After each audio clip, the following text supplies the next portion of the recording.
नमस्कार प्रिय दर्शकों, हाजिर हूं मैं आज जन्म कुंडली के तीसरे भाव, छठे भाव, नवम और द्वादश भाव से संबंधित एक अद्भुत चर्चा लेकर।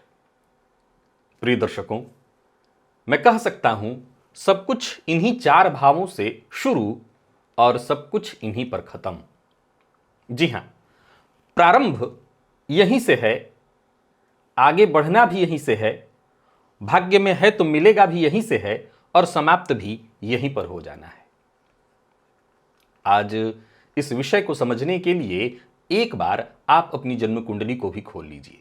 प्रिय दर्शकों, प्रायः ज्योतिषीय ग्रंथों में जवाहरलाल नेहरू जी की कुंडली का बखान सदैव मिलता है। उनकी कुंडली के षष्ठ भाव की चर्चा खूब देखने को मिलती है, जहां उच्च के गुरु केतु के साथ युति बनाकर प्रबल शत्रुहंता योग का निर्माण, जहां शत्रु भी उनका सम्मान करते हों।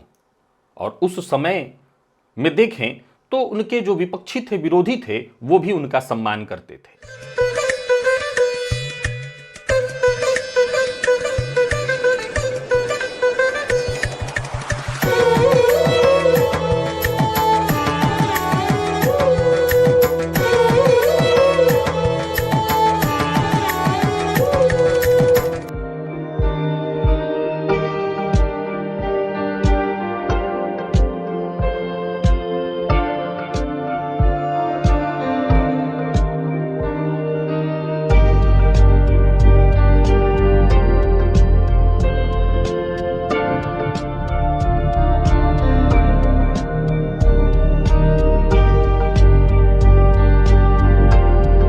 दर्शकों, उनकी कुंडली में 12वें भाव में यहां राहु दिखाई पड़ते हैं। आज की चर्चा इसलिए भी बड़ी अद्भुत है, आप अपनी कुंडली को जरा खोले रखिएगा। 12वें के राहु के बारे में मैं सदैव कहा करता हूं, यह कारागार योग बनाता है, लेकिन विषय कारागार योग का नहीं है। बहुत से लोग हैं जो जवाहरलाल नेहरू जी को आज संभवतः बहुत सम्मानित दृष्टिकोण से न देखते हों। अब उनके समय में उन्होंने क्या किया, क्या नहीं किया, हमारा यह विषय नहीं है। हमारा विषय यह है कि इस भाव का राहु, यानी 12वें का राहु या 12वें भाव का पापग्रह जातक को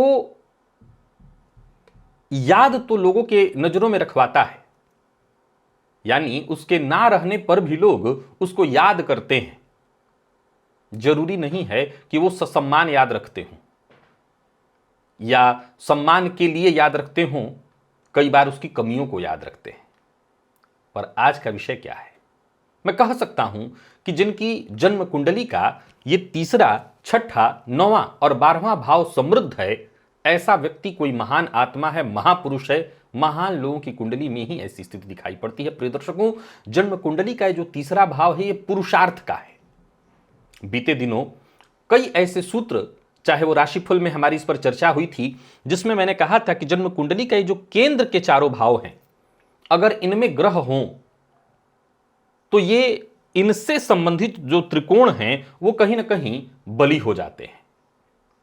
आज का विषय बड़ा अद्भुत है, समझिए। प्रिय दर्शकों, जन्म कुंडली के ये जो चारों भाव हैं, असल में ये प्रत्येक केंद्र त्रिकोण का नवम भाव है। केंद्र का यहां पर 4 केंद्र आपको दिखाई पड़ रहे हैं, तो सीधी सी बात है 4 केंद्र त्रिकोण का निर्माण होगा, 4 त्रिभुज का निर्माण इस कुंडली में है। उसका ये नवम भाव है।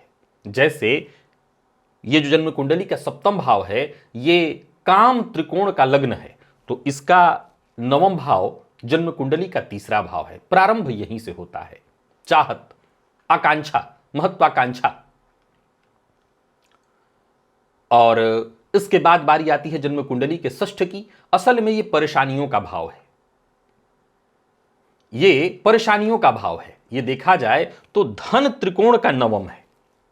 जब हमारे मन में कोई आकांक्षा उत्पन्न होती है तो उसे हम प्राप्त करने के लिए तत्पर होते हैं, और जब तत्पर होते हैं तो सीधी सी बात है हमारे मार्ग में तमाम परेशानियां आती हैं, शत्रुता उत्पन्न होता है, हम जोखिम लेते हैं, हम कर्ज उठाते हैं, हम अस्वस्थ होते हैं, हम परेशान होते हैं, और तब जाकर के अपने महत्वाकांक्षा और आकांक्षा के करीब पहुंच पाते हैं। इसके बाद बारी आती है धन त्रिकोण के नवम के बाद भाग्य त्रिकोण के नवम की, जो हमारा प्रारब्ध है, हमारा भाग्य है जन्म कुंडली का नवम। जाहिर सी बात है, इसमें बल अगर न हो तो जातक अपने जीवन काल में कुछ भी हासिल नहीं कर सकता। और प्रिय दर्शकों, सबसे आखिर में बारी आती है इस कुंडली के सबसे महत्वपूर्ण भाव की, वो है वैराग्य त्रिकोण का नवम। ये मुक्ति का भाव है। एक समय के बाद इंसान चाहे जो भी हासिल कर ले उससे ऊब जाता है, उसका हासिल उसके गले की फांस बन जाती है, फिर उसको उससे मुक्ति चाहिए होता है, और यह मुक्ति दिलाता है जन्म कुंडली का नवम भाव। इस सभी तरह की परेशानियों से मुक्ति का द्वार है। प्रिय दर्शकों, अब जरा आगे बढ़िए और आज के इस विषय को समझने का प्रयत्न करिए। ये चारों भाव एक दूसरे से चौथे दसवें के संबंध में है। ये देखिए, जन्म कुंडली का जो तीसरा भाव है वो षष्ठ भाव से चौथे दसवें के संबंध में है, 12वें भाव से भी चौथे दसवें के संबंध में है। वहीं जो षष्ठ भाव है वो नवम भाव से चौथे दसवें के संबंध में है, तृतीय भाव से चौथे दसवें के संबंध में है। ये जो नवम भाव है ये कुंडली के षष्ठ से और द्वादश से तीसरे चौथे दसवें के संबंध में है। वहीं 12वां भाव जो है ये कुंडली के तृतीय और नवम से चौथे दसवें के संबंध में है। अब जन्म कुंडली में दसम का जो संबंध है उसे सर्वाधिक महत्वपूर्ण संबंध कहा गया है। प्रिय दर्शकों, देखा जाए तो जन्म कुंडली के तीसरे और छठे इन दो भावों में यदि पापक ग्रह हैं किसी की भी कुंडली में, आप कुंडली को देखिए, जितने भी महान लोग हैं या जिन्होंने कुछ विशेष किया या जो विशेष कर सकते हैं, अगर इन दो भावों में पापक ग्रह और इन दो भावों में शुभ ग्रह किसी की कुंडली में दिखाई पड़े तो समझ लीजिए कि कह सकते हैं हम कि ऐसा जातक जब तक जीवित रहेगा तब तक कुछ ऐसा करेगा कि समाज में उसको मान सम्मान मिलता रहे और मरने के उपरांत भी उसका नाम बड़े सम्मान के साथ लिया जाएगा। यह बात और भी आपको समझना होगा कि जो जन्म कुंडली का 12वां भाव है, मैंने भी थोड़ी देर पहले कहा, जन्म कुंडली का सबसे महत्वपूर्ण भाव। प्रिय दर्शकों, जब हम पुरुषार्थ कर रहे हैं, कुछ पाने का प्रयत्न कर रहे हैं, हम धर्मादि कृत्य कर रहे हैं, तो हमारे मन में एक आकांक्षा उत्पन्न होती है कि हम कुछ ऐसा करें कि हमारे जाने के बाद भी लोग हमें अदब और सम्मान से याद करें, तो वो है जन्म कुंडली का 12वां भाव। प्रिय दर्शकों, जन्म कुंडली के 12वें भाव में यदि शुभ ग्रह है तो ऐसे जातक के जाने के बाद भी उनको उनके अच्छे कृत्यों के लिए, शुभ ग्रह है तो उनके द्वारा किए गए परोपकार के लिए याद किया जाएगा।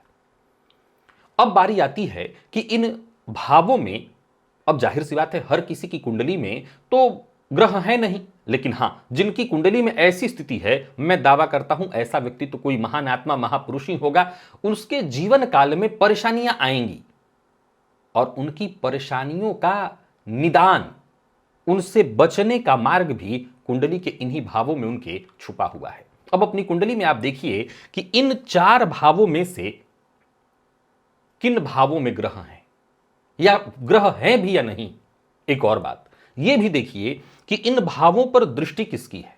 प्रिय दर्शकों, एक बात जरा समझिए, जन्म कुंडली के जो 3 भाव हैं इसको अभी अलग रखिए। ये जो 3 भाव हैं, कहीं ना कहीं इन तीनों भावों को संचालित करने वाला भाव ये है।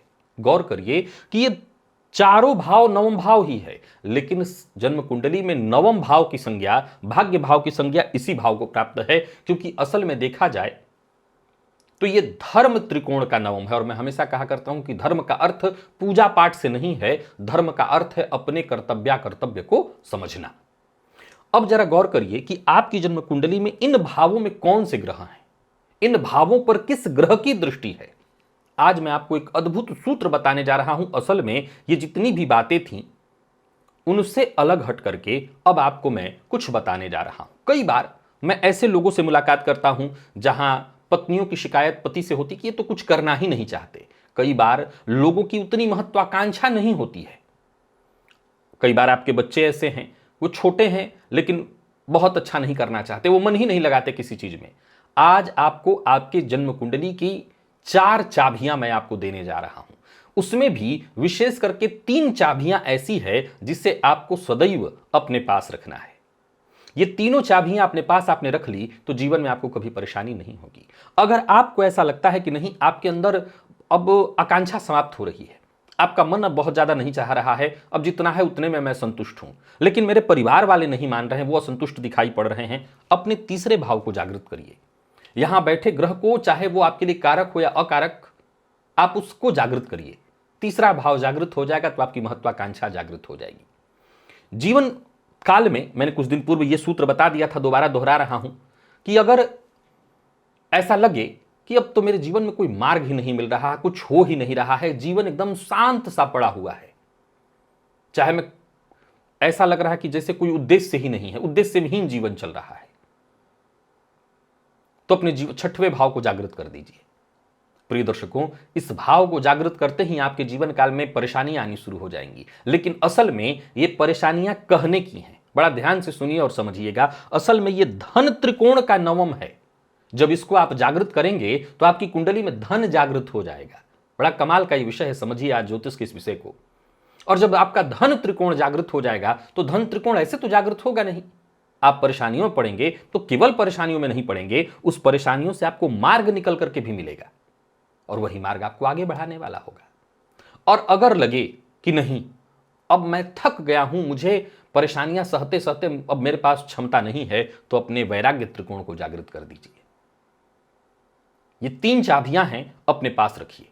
जन्म कुंडली के 12वें भाव को जागृत कर देंगे तो याद रखिएगा, केवल ये धन का व्यय नहीं करता, आपके जीवन की तमाम मुश्किलों को अभी व्यय कर देता है, सबसे आपको दूर कर देता है, ये मुक्ति दिला देता है। केवल मृत्यु जीवन से ही नहीं, वरन परेशानियों से भी। इस भाव को जागृत कर दिए। वो सभी लोग जिनको लगता है कि नहीं, अब तो मैं थक गया हूं, मुझे तो मार्ग ही नहीं मिलता, परेशानियों को सहते सहते सहते मैं थकते जा रहा हूं। अब देखिए, ये बात बहुत ध्यान से सुनिएगा, ये बड़ा समझने का विषय है कि जन्म कुंडली के चर्चा के क्रम में मैंने बड़े सरल और सामान्य शब्दों में कह दिया कि मैं तो थक गया हूं, मुक्ति ही नहीं मिल रही है। देखिए, इतने कहने भर मात्र से आप अपने 12वें को जागृत नहीं कर सकते, क्योंकि आम हर व्यक्ति, हर किसी को कुछ ना कुछ छोटी मोटी परेशानियां हैं। हर व्यक्ति को छोटी मोटी परेशानियां हैं। जब 12वें भाव को आप जागृत करने जाएं तो ये सोच करके जाएं कि नहीं, मार्ग ही नहीं है। अगर कहीं से भी मार्ग है तो वो यहां है, बिल्कुल ये इन 2 भावों में है, और इन दोनों के बाद रही सही कसर ये भाव पूरा करेगा, आपका प्रारब्ध। याद रखिए कि इस भाव को संचालित नहीं करना है, यह भाव स्वतः संचालित हो रहा है। यह आपके बैंक की वो एफडी है जिसके लिए आपको कुछ नहीं करना, यह जमा है, जरूरत के हिसाब से आपको मिल जाएगा। करना यहां है, इन 2 भावों में। यानी ज्योतिष कितना रहस्य रखे है अपने पास, सब कुछ बता देता है हमारे जीवन के बारे में, कि अगर आपके पास कुछ व्यवस्था नहीं, काम नहीं है, तो इन दोनों भावों के साथ खेलिए, इन दोनों भावों को जागृत करिए। अच्छा, ये बात और यहां पर है कि कई बार चीजें हमारे हिसाब से भी नहीं होती हैं। कैसे?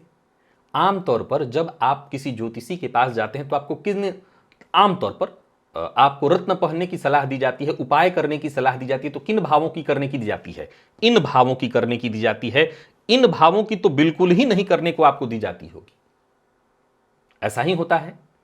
असल में कोई भी नहीं चाहता कि आपको और बड़ी परेशानी में डाला जाए, परंतु मैंने अभी अभी कहा कि जीवन एकदम निरुद्देश्य हो, लगे कि कुछ हो ही नहीं रहा, तो अपने तीसरे को जागृत करिए। जीवन में मार्ग नहीं है, कोई विकास नहीं है, बस चल रही है गाड़ी, तो अपने छठे को जागृत कर दीजिए, आपको तुरंत मार्ग मिलेगा।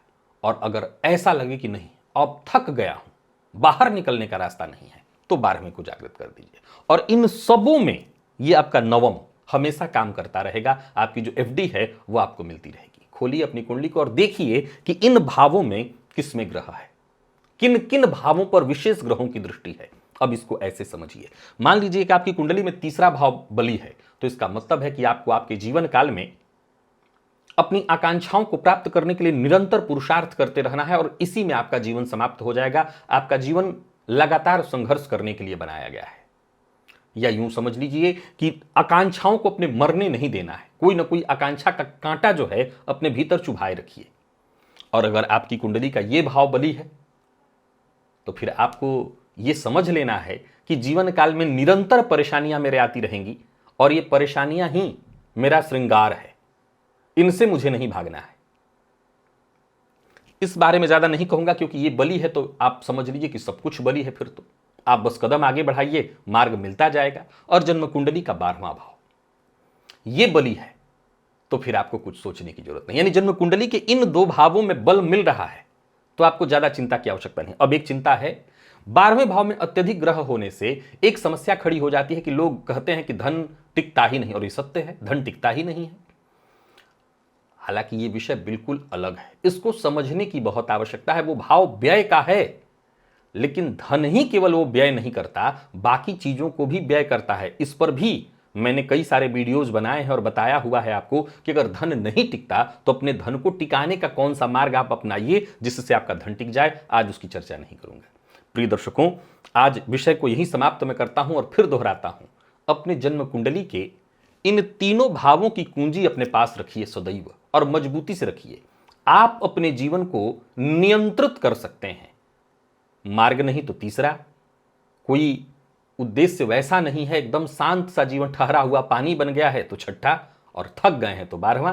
तीनों में से जब चाहे किसी को जागृत कर दीजिए और फिर जीवन आपके नियंत्रण में। और हमेशा याद रखिए कि आपके द्वारा किया गया धर्म, पूजा पाठ वो एफडी बन रहा है जो यहां जमा हो रहा है, और जब जब जरूरत होगी ये भाव आपको देता रहेगा। आज का विषय यही था, इसे भलीभांति समझ लीजिएगा। इजाजत दीजिए, मुझे पुनः मुलाकात होगी। तब तक के लिए नमस्कार।